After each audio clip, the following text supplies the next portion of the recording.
जी राम, राधे राधे फ्रेंड। हमारे चैनल में आप लोगों का स्वागत है। हम आप लोग के बीच में एक बहुत प्यारा सा पुराना सोहर गीत लेकर के आए। अगर आप लोगों को पसंद आए तो लाइक शेयर सब्सक्राइब आप लोग ज़्यादा से ज़्यादा करें। दुलार प्यार अपना हमें ज़्यादा से ज़्यादा दें। कमेंट बॉक्स में जरूर लिखें सोहर गीत आप लोगों को कैसा लगा।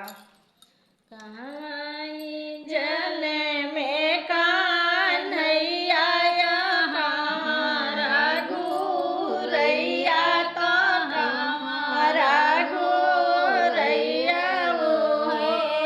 समा कहाई लक्ष्मण भैया जगत जगत कारण जगत जगत पारण हो राम कहा जाए लक्ष्मण भैया जगत जग पालन जगत जग पालन हो गोकुला में जल में कान्हैया अवध राघो रैया अवध राघो रैया राम अवध लक्ष्मण भैया जगत जग पालन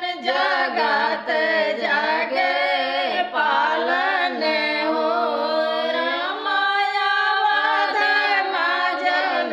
लक्ष्मण भैया जगत जग पालन जगत जग पालन करे तो जल में कान्हैया के कारे राघो रैया के कारे राघो रैया वो रामा के करल में लक्ष्मण भैया जगत जग